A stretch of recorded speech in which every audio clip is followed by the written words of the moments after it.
Pregnancy మొదటి 3 నెలల్లో మీకొచ్చే సిమ్టమ్స్ ఏవి నార్మల్, ఏవి అబ్నార్మల్ అనేది ఈ వీడియోలో తెలుసుకుందాం. Hi, I'm doctor Imna, obstetrician gynaecologist from Visakhapatnam. First one, nausea, vomiting. చాలామందికి ప్రెగ్నెన్సీలో నాజియా, వాంత్ అవ్వడము, వికారంగా ఉండడం అనేది నార్మల్ సిమ్టమే అండి. యూజువల్గా ఎర్లీ మార్నింగ్ అనేది ఉంటుంది. హార్మోన్ లెవెల్స్ ఎర్లీ మార్నింగ్లో ఎక్కువ ఉంటాయి. సో అది నార్మలే. ఎప్పుడైతే వాంతులు ఫ్రీక్వెంట్గా తిన్న ప్రతి ఫుడ్ వామిటింగ్ అయిపోవడము, నీరసంగా ఉండడము, అలసటగా ఉండడము, ఏ పని చేసుకోలేకుండా ఉండడము, అది అబ్నార్మల్. అప్పుడు మీ డాక్టర్ని మీట్ అవ్వాలి. సెకండ్ వన్, బ్రెస్ట్లో లైట్గా పెయిన్, డిస్కంఫర్ట్ అనేది ఉంటుందండి. అది నార్మలే. ఎప్పుడైతే బ్రెస్ట్లో చిన్న కాయల్లాగా రావడం, బ్రెస్ట్ నుంచి డిశ్చార్జ్ ఏమైనా రావడం అనేది అబ్నార్మల్. ఇప్పుడు మీ డాక్టర్ని మీట్ అవ్వాలి.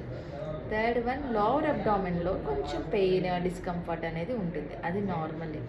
ఎప్పుడైతే పొత్తి కడుపులో పెయిన్తో పాటు చిన్నగా బ్లీడింగ్ అవ్వడము లాంటివి ఉంటే అది అబ్నార్మల్. డాక్టర్ని మీట్ అవ్వాలి. అండ్ యూరిన్ అనేది మొదటి 3 నెలల్లో ఎక్కువ సార్లు అనేది అవుతూ ఉంటుంది. అది నార్మలే. ఎక్కువ సార్లతో పాటు చురకగా రావడము, మంట రావడము అనేది అబ్నార్మల్.